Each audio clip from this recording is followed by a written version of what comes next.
sant leen gërëm leen rafetlu ànd bi ngeen ànd ak seen chaîne de télévision di ITV di leen dalal ak jàmm ci seen entretien spécial di dalal tey Mamadou Ibra Kane nekk président u CDEPS ñu nar nag sëq ak moom waxtaan ci lépp li nga xam nag moom moo aju ci xew-xew yi nga xam ni ñu ngi koy nemmeeku ci paysage médiatique bi jëm ci wàllum publication liste provisoire média yi mbirum impôt yi ak yeneen i ponk. Mamadou Ibra Kane maa ngi lay nuyu. maa ngi lay fay monsieur Sy. ñu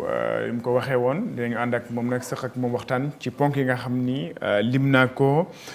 alors Mamadou Ibra Kane yow nga xam ne yow yaa jiite conseil des éditeurs de presse nekk fii ci réewum Sénégal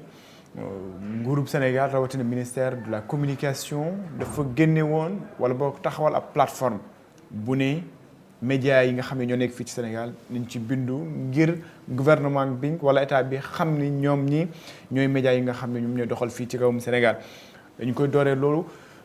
ñu doon dégg ni dafa amoon maanaam ñàkk concertation yoo xam ni amoon na ci bu ñuy taxawal plateforme bi ndax woo na ñi nga xam ni ñoom ñoo jiite këru taskatu xibaar yi rawatina seen kuréel bii di CDEPS ndax woo nañ leen ci daje moom i am déet. Malheureusement ministère de la communication comme ni ko code de la presse tëralee dafa war a enregistrer les entreprises de presse yu am fii Sénégal mu neewoon nag dafay lancer benn plateforme mais neewoon nañu diggoon nañu ñun le patronat de la presse sénégalaise ne balaa muy lancer plateforme bi dina concerter ak ñun. Malheureusement nag jotul concerté ak ñun. Donc mu lancé plateforme bi le 16 août 2024. Ba le 29 juillet boobu fekk dafa génne woon benn bataaxal. Bu ne dina lancé plateforme bi donc le 16 août. ak poñ yi ak ponk yi nga xam ne. moom la ñu war a satisfaire. Pour renseigner la plateforme. Le 4 octobre mu génnee beneen bataaxal ñu koy wooyee arrêté ci tubaab. Parce que acte administratif la mu ne ñii ñoo composé commission bu nga xam ne. mooy enregistrer ak valider les déclarations des entreprises de presse. Commission boobu nag mu invité si des différents ministères invité si le CNRA c'est-à-dire l'organe de régulation invité si la Commission nationale de presse invité si l'organe d'autorégulation muy le CORED. Mais amul fenn fu nga xam ne ñun patronat ñun ñii nga xam ne ñun ñoo ndey mbilli gi comme ni ñu ko waxee. waaw ñun ñooy ndey mbilli gi woowuñu si ba jamono bi ñu wax ak yow nii jékki-jékki le ministère de la communication mu def benn point de presse le 3 décembre daal di fësal liste de 112 médias yu nga xam ne si gis-gisam moom le ministre de la communication médias yooyu ñoo am droit d'existence légale au Sénégal mun a exercer fii si Sénégal. ndax fu ci loolee itam ndax njumte amul ci ni nga xam ne moom mooy gis-gisu ministre bi plateforme boo xam ni moom mooy dajale médias yu nekk fii ci réewum Sénégal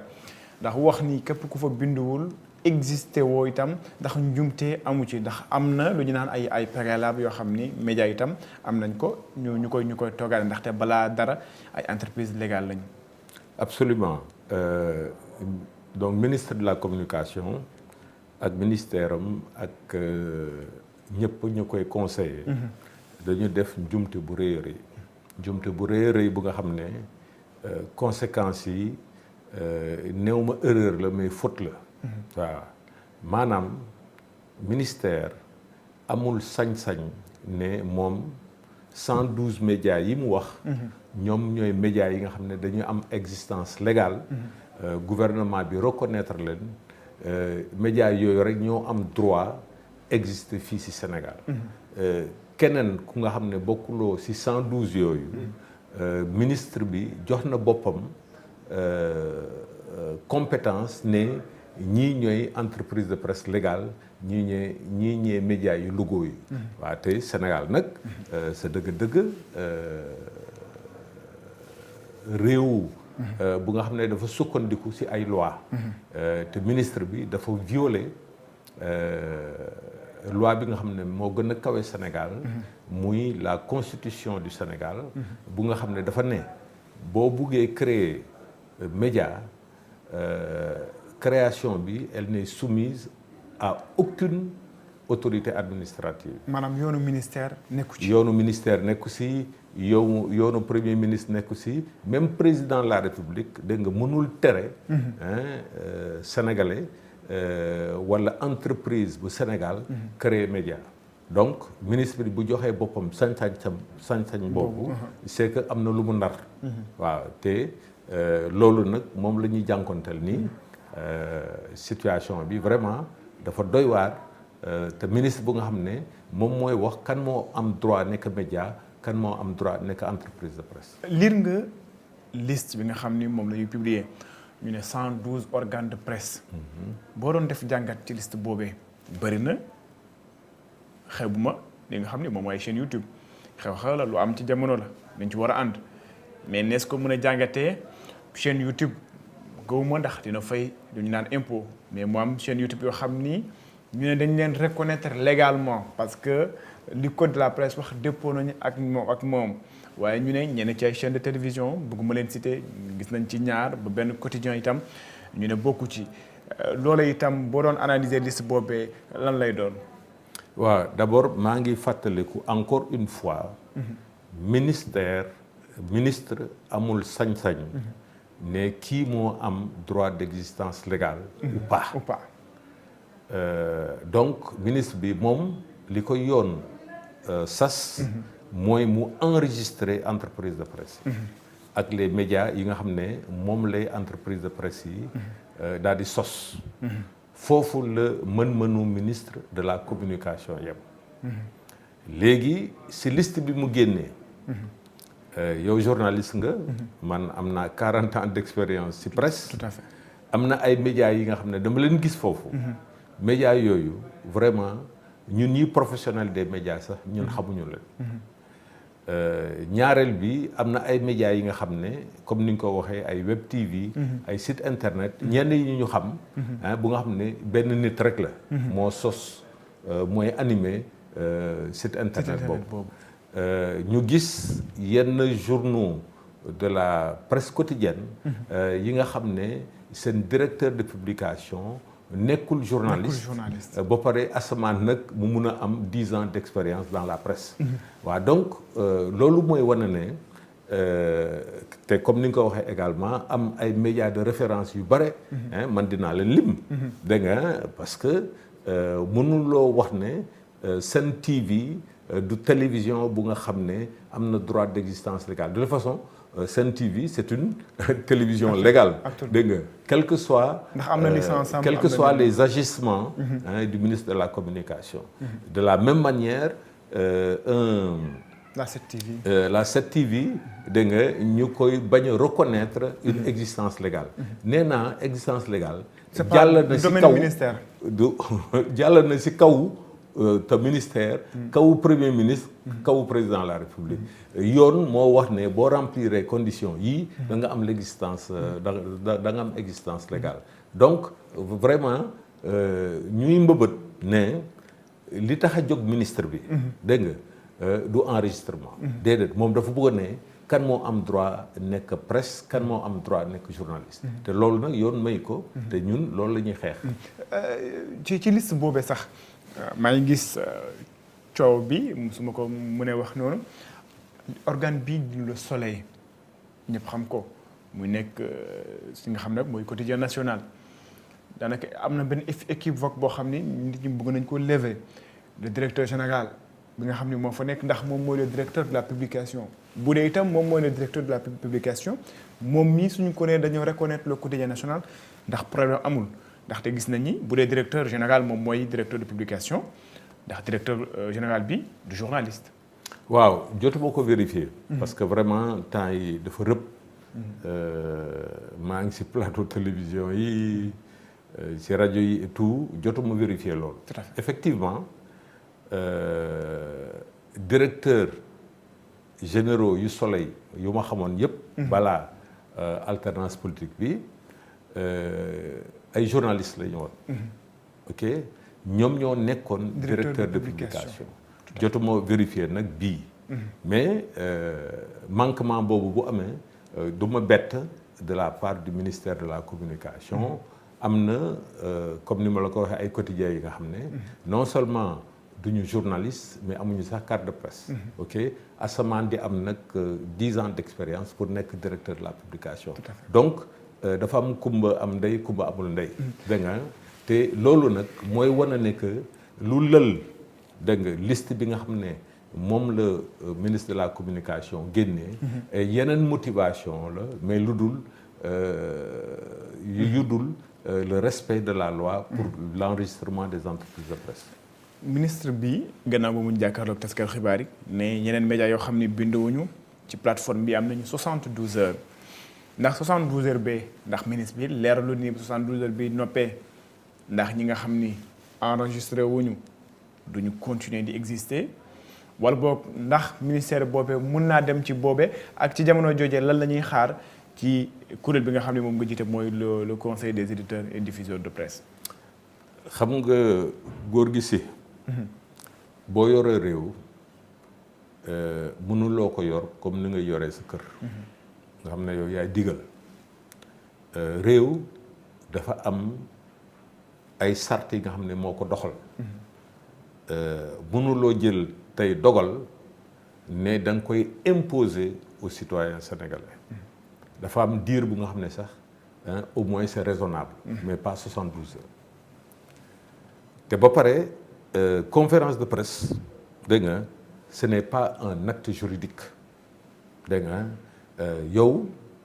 si sa sañ-sañ nga ne léegi man maa yore doole bi. dégg nga dinaa def lu ma neex. donc yooyu yëpp ñooy wane ne que vraiment nguur gu bees gi. dafa indi doxalin bu nga xam ne méngoowul ak yoon. mu bëgg ñu ko nag imposer. ministre bi dafa ne 535 entreprises de presse ñoo bénéficié woon de l'aide à la presse en 2023. si 535 yooyu 380 enregistré wu sur la plateforme. si 380 yooyu les seppi 112 ne ñii ñoom laay jox reconnaissance légale. ñii ñoo existé officiellement. mu teg si ne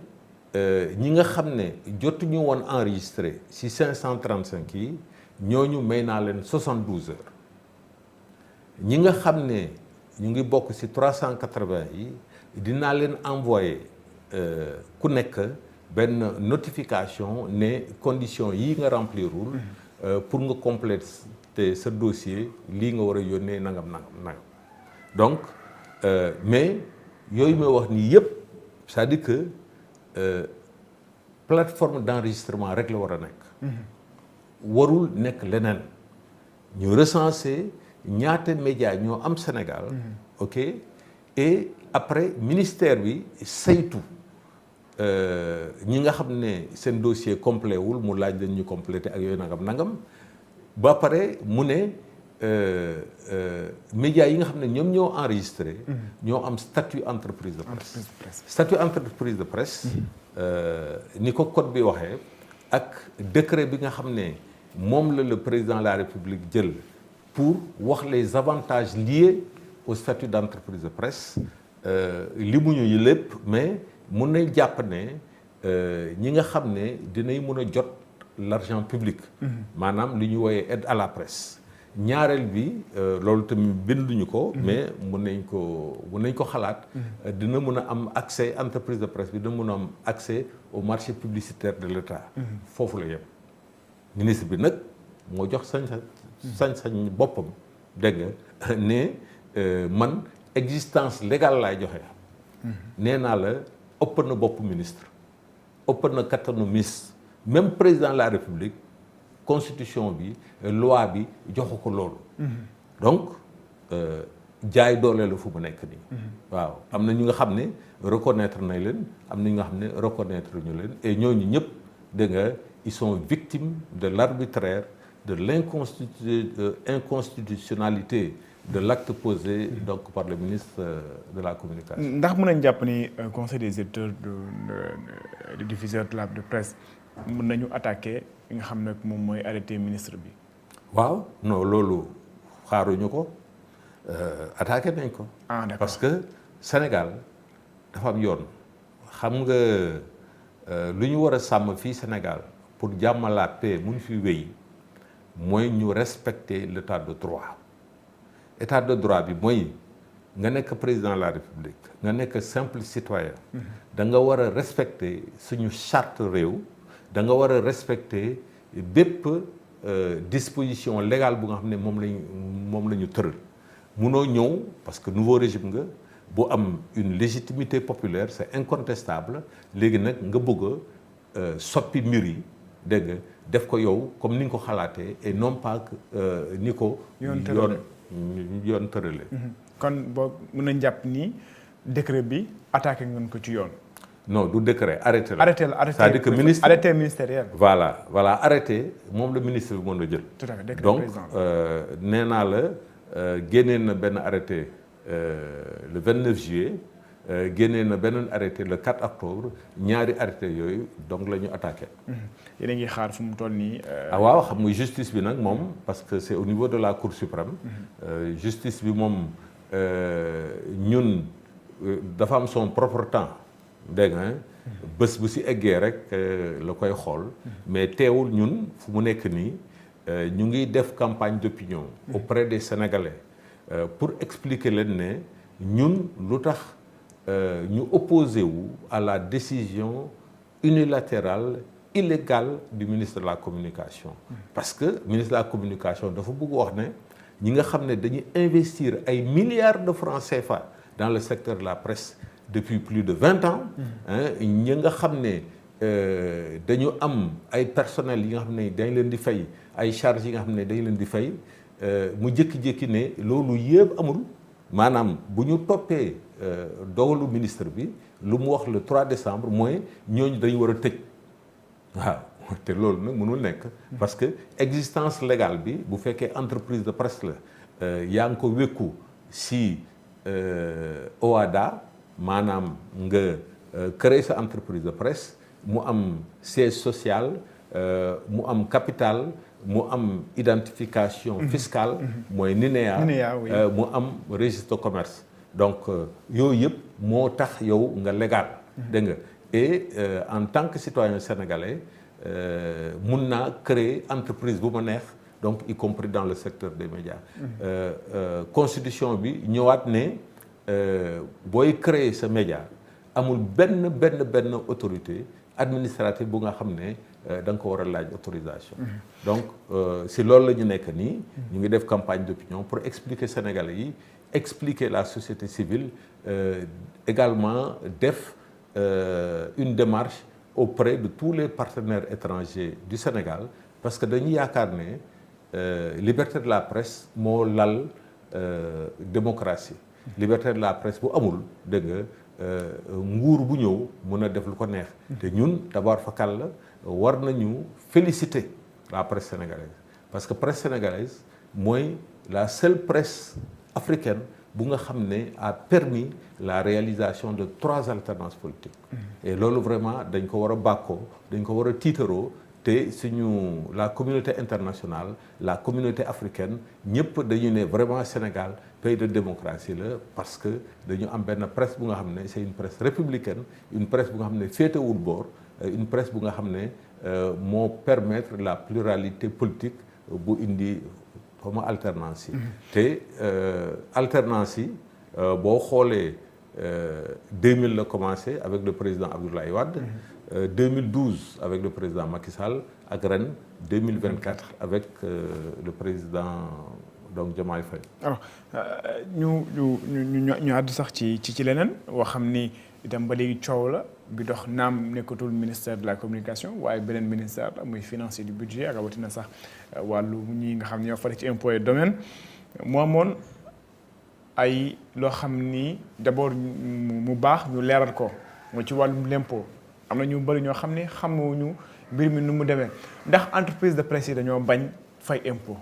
non loolu mënu nekk. yow tamit ay citoyens sénégalais la ñu. ay contribuables la ñu mais bu ñu respecté wu loi bi sax mun nañ yóbbu kaso. ok non ñun dañu respecter la loi. te ñu ngi fay ay l'impôt yu takku. problème bi mooy jamono président Macky Sall dañu ñaan njëkk état bi pour mu jël une décision politique maanaam décision bi pour mu effacer la dette fiscale des entreprises de presse parce que secteur de la presse dafa nekk ci ndóol depuis le Covid-19 te état bi créé benn fonds de 1000 milliards de francs CFA ñu koy woowee fonds Covid pour dimbali les entreprises des secteurs en difficulté te ñun presse ci secteur en difficulté yi la ñu bokkoon mais presse jotul 15 ci fonds Covid boobu de 1000 milliards de francs CFA donc ñu ne président de la République bi woon ñu ne il faut que état bi comme que mënuñu jox xaalis da nga na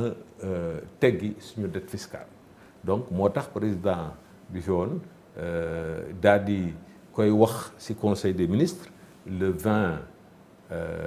mars le 22 mars mu bind benn directive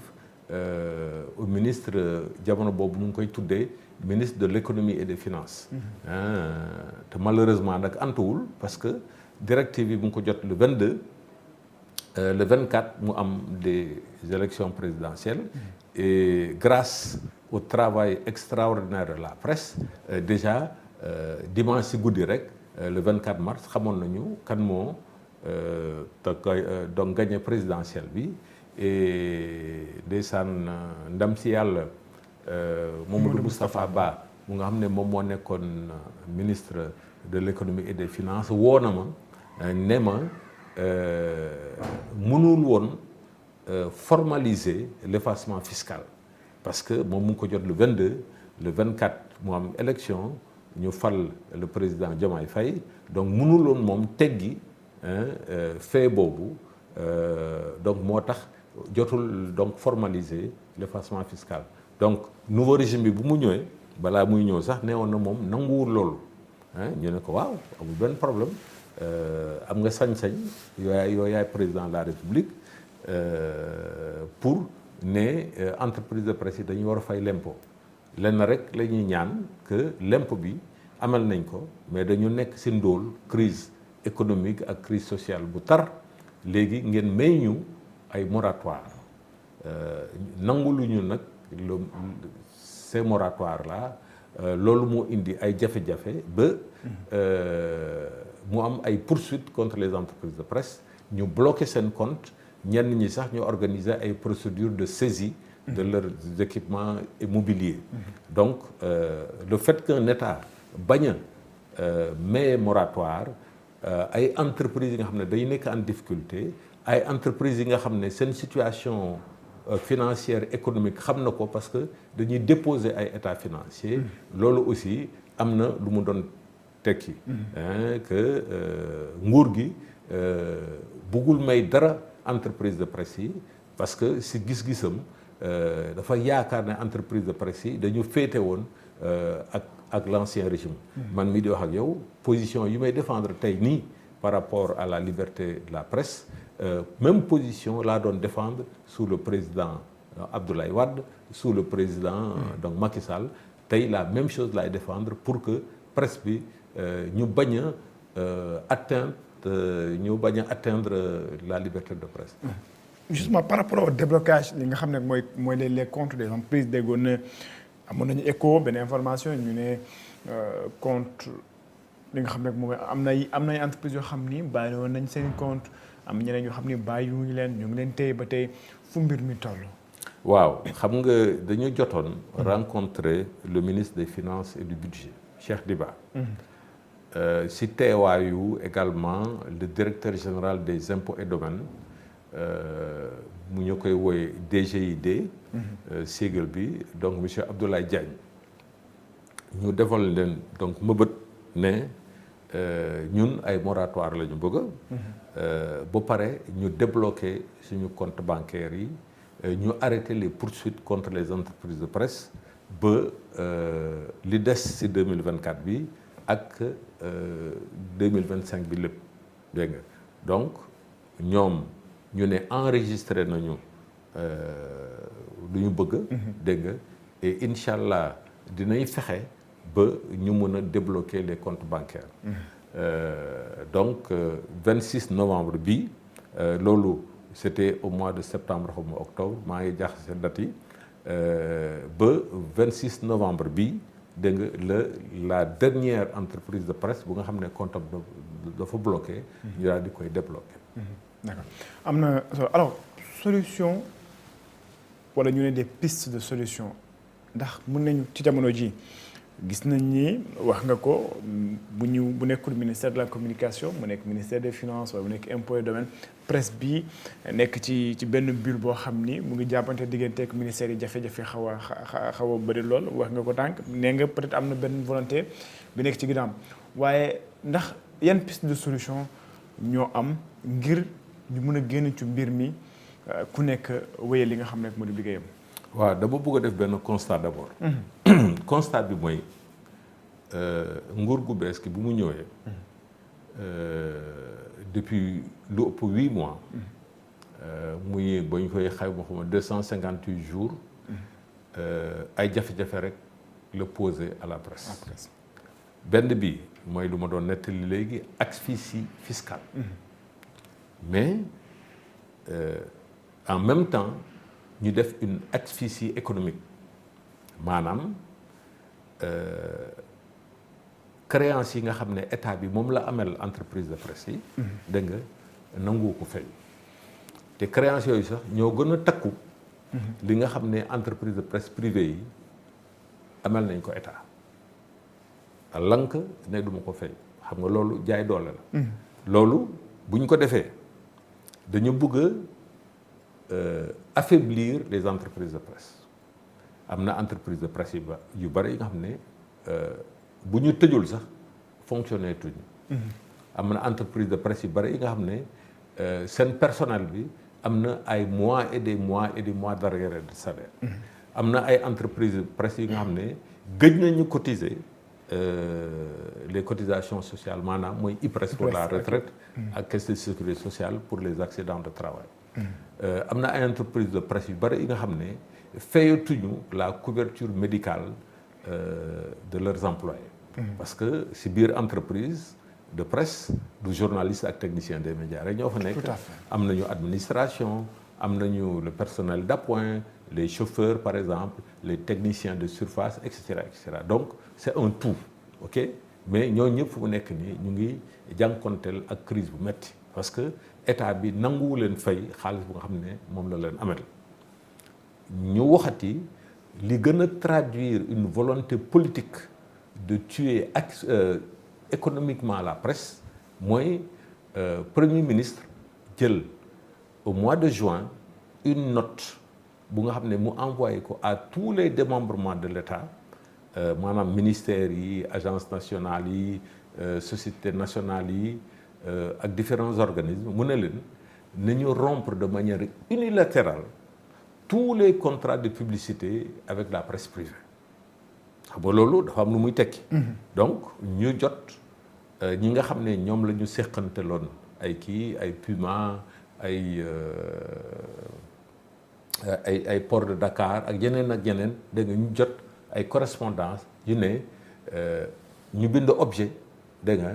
résiliation unilatérale xam nga déjà loolu rek c'est une faute dégg nga. xëy résiliation unilatérale moom dafa xaw a. non amul dans le droit c'est-à-dire ak képp koo munti nekk dégg nga mënoo résilier unilatéralement un contrat bu nga xam ne da nga ko signé woon. muy ñaareel bi dans l'asphyxie économique ñetteel bi aide à la presse bu nga xam ne budget du Sénégal dañ ko voté dans le cadre du budget du Sénégal ñu bañ ko joxe am na yeneen sax quoi mun naa la wax société bu nga xam ne Sénégal yëpp dañ koy tiitaroo muy Excaf bu nga xam ne moom moo réalisé la TNT la seule société africaine qui a réalisé la TNT dans son pays devant des pays comme l'Égypte, le Nigeria, le Cameroun, l'Afrique du Sud, etc. En guise de compensation et sur fonds propres moom moo ko financé boole si état bi parmi les compensations mu jox ko 2 bouquets ne na nga ko commercialiser pour nga mun a delloo si xaalis bi nga xam ne moom nga investir mois de juillet bi passé une militante de PASTEF bu nga xam ne moom la ñu nommé à la tête de TDS-SA daal di confisquer ces 2 bouquets là xam nga loraange boobu ñu indi société Excaf ku nga xam ne mooy suñu champion national au lieu que ñu dimbali ko dañ ko gën a néewal doole donc boo xoolee dafa am asphyxie fiscale am asphyxie économique léegi nag le summum la dernière phase dégg nga mooy la négation de l'existence légale d'entreprises de presse légalement constituées et de médias qui sont légaux indépendamment de la volonté du ministre de la Communication, indépendamment du nouveau régime et comme je l'ai dit sànq indépendants qui sont légaux indépendamment même de la volonté du président de la République. Donc loolu mooy wane ne c'est un plan machiavélique qui a été mis en place depuis bu ñu accéder au pouvoir le 24 mars ba tey jii may wax ni le 6 décembre. Donc loolu vraiment dañ koy ñaawlu léegi xam nga booy wax solution ñu ut solution il faut que ñi nga xam ne ñoo jiite réew mi ñoo am la légitimité kooku ça c'est très important ñoo am la légitimité jiite réew mi nangu déglu président de la République man mii nga xam ne maa jiite le patronat de la presse yónnee naa ko ñetti demande d'audience ba léegi awma si tontu ne awma si tontu ni dans un sens ni dans l'autre te ñun Sénégal dañu ne dafa am la décence républicaine. Tout à fait. lu bon hein, tous les services là de la présidence de la République am nañu au moins benn assistante administrative bu nga xam ne dina mën a bind lettre bu nga xam ne président jot na seen. accusé de réception. accusé de réception à temps opportun dinañ la tontu ok tase nañu ak le ministère de la Communication ñu wax ko suñu mbëbët yëpp le 17 juillet ok mu ne ñu waaw vraiment li ngeen wax man dinaa fexe dégg nga jottali ko aux hautes autorités pour ñu ut si saafara ministre boobu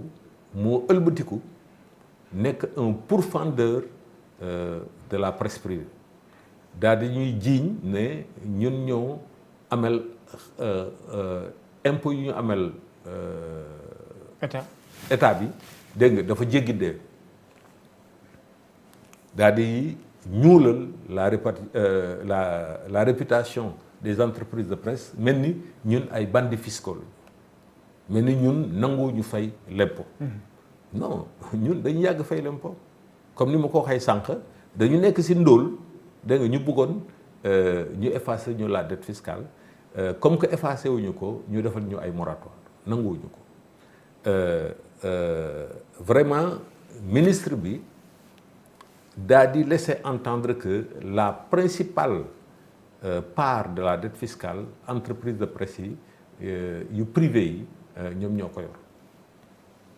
en réalité c'est totalement faux dette fiscale bi su ma defee schéma simplifié c'est à peu près 10 milliards sur les 10 milliards 54% de la dette fiscale ce sont les sociétés dites de service public maanaam la RTS l'APS le Soleil ak